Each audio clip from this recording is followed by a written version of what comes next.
drunken sailor? What shall we do with the drunken sailor? What shall we do with the drunken sailor early in the morning?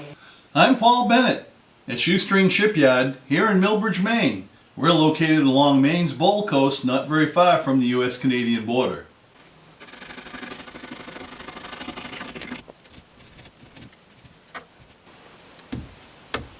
Well, you know I like my power tools, but sometimes using a hand tool is the best thing to do because it gives you a little bit more finesse.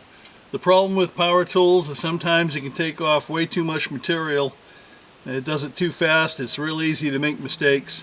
Something like this, it's quick and easy to do with a simple little saw by hand and made a nice cut. I'm not going to do the sides like that all the way around, but here at the stem I thought that would be the best way to go. Did a nice job.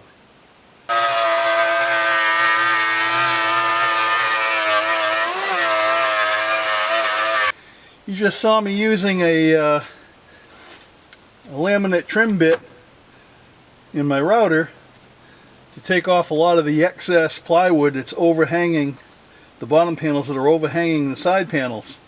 As most of you know that are woodworkers or builders, boat builders and other makers, you know that a router is set at a 90-degree angle that is perpendicular to the surface that it rides on.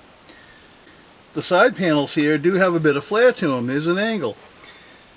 That's okay because a little ball bearing on the end of the laminate trim bit is riding on the side panel, and what happens is when I'm running the router doesn't have the angle of the side panel. It still leaves a little bit proud up here, but there's far less material to remove. And so the router will take off the bulk of the material very quickly and very efficiently. And so I'm using that, but I can only do a few feet at a time, and then I have to let the router cool because I'm trimming 3/4 of an inch or 18-19 millimeter plywood. I only have a 1.5 horsepower router. I should have a much bigger one, but this is the largest one that I have, most powerful one I have. My other routers are even smaller. So I'm just doing a few feet at a time. This will take the bulk off, and what that really does is there's a lot less I have to remove with a power planer and a belt sander. And the problem with the power planer and the belt sander is that both of them remove material so quickly, and it's so easy to make mistakes and really booger the job, that by taking this router and getting the bulk of the material off, right now, even though there's a little bit overhanging on this upper edge, it's all uniform. It's pretty much the same all the way around. So it makes it a lot easier to gauge the power planer. You're only talking a couple of swipes and the rest is cleaned up with the belt sander, and it can be done fairly quickly. You're not spending a lot of time with those tools. So that's just a little tip, little trick that I use. I've used it for years and saves me a lot of time, so now you know it.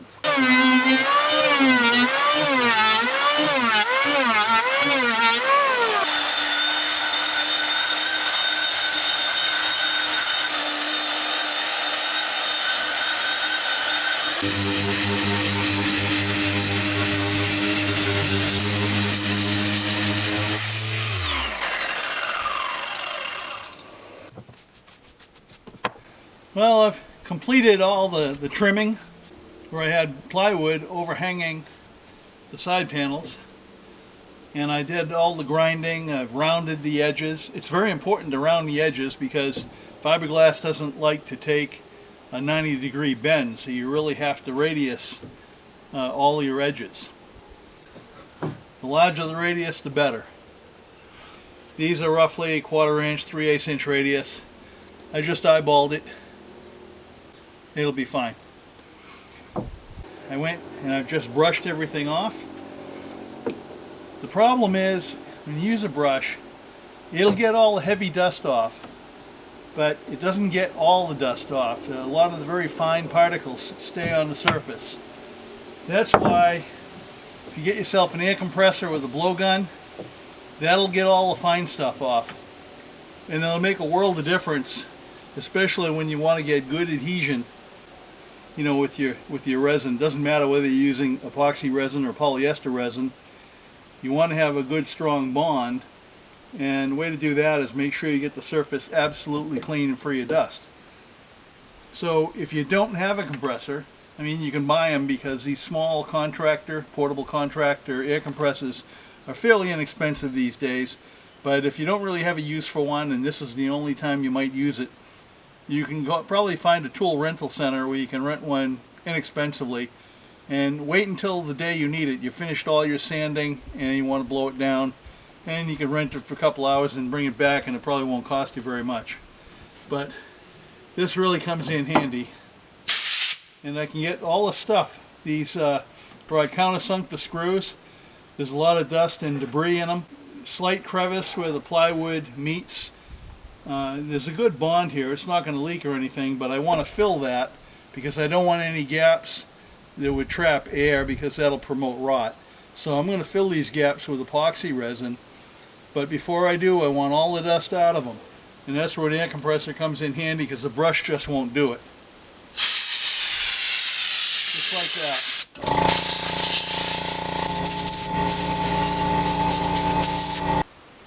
What I've done here is I have mixed up a 2-part epoxy resin, and my resin is a very thin, low viscosity resin, and I'm using a very slow paced blush free hardener, so it's going to take a while for setup. Gives me more working time, but I want an increase in the viscosity. I don't want it to be as thin as it is, but that's what I have.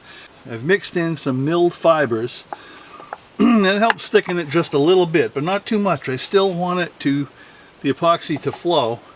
I put some tape here to keep epoxy from running out. And this little gap here in the middle of the 2 plywood bottom panels, filling the gap. And that will eliminate any air pockets.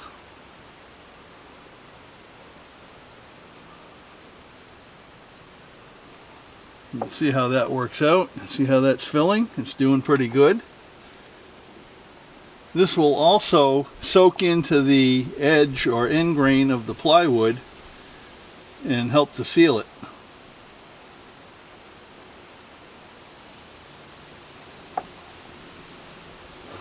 I think that's working out nicely. And I don't want too much on the sides here. I want it all in that gap. I'm going to go back over it a couple of times to fill it.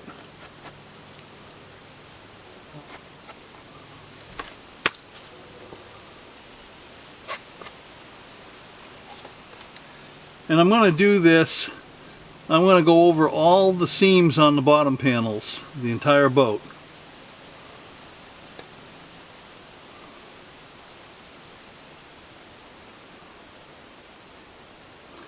And then what I'll do is I'll take some masking tape and put it over the top to keep it from, to try to keep it corralled, keep it from spreading outwards.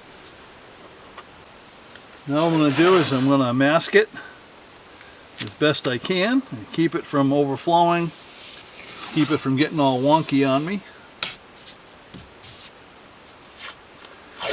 And I probably really don't have to do this step, but it makes me feel a little bit better, like I have more control over the epoxy. I'm just going to keep on going. Now this next phase is filling in all of these countersunk screws to bring the surface flush with the bottom panels. And anywhere else where there might be a little crevice that has to be filled. And I'm using a polyester based filler. This is a Bondo brand wood filler, and it's just like using fiberglass. It uses an MEKP catalyst. In this case it's in a cream, and the cream has a dye in it.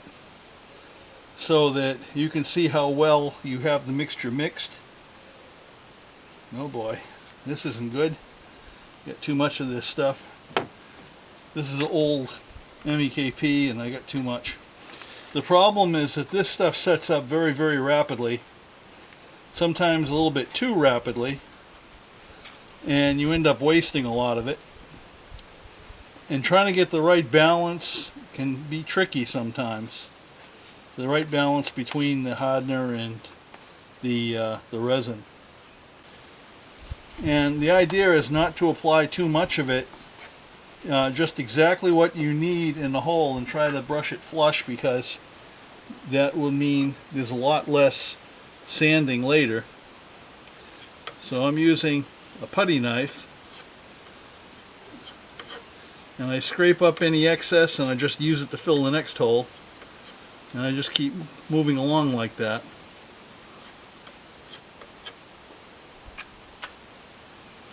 Now, another thing I forgot to mention is you want to spread this out a little bit on your, whatever you're using for a mixing tray, spread it out, because that way there it gives you a few extra seconds or an extra minute or so before it sets up on you.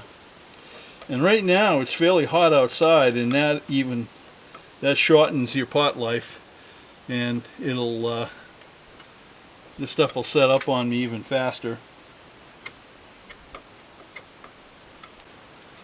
So I'm going to do this over the entire hull.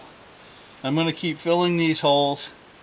I'll do the entire hull, and then I'll come back and I'll start sanding. By the time I'm ready to do that, I can peel off all this tape and expose the epoxy that I put in earlier into the seams, and I'll sand everything at once. That concludes the prep work. I'll be all ready to start applying fiberglass at that point. So I'm not going to make you sit through. You've already seen me use a belt sander. You've seen me use an orbital sander. All I'm doing is sanding, grinding and sanding, just making sure everything is smooth and flush. So I'm not going to include that in the video. So the next video, before I actually start applying resin and putting the glass in place, I want to start working on my layup schedule. And the layup schedule involves laying out different pieces of fiberglass and cutting them to the proper shape and length, and then stacking them in reverse order so that the top layer is the first piece that I put into place. The pieces will be relatively small because I'm working by myself. I don't have any help, and when I start applying the glass, I only want to use sections that I can handle by myself before each section actually clicks off, before the polyester resin starts curing and starts getting hard. Because once it's applied, it has to be smoothed out. I have to get rid of air bubbles. I have to make sure I'm filling the weave. So one small section at a time.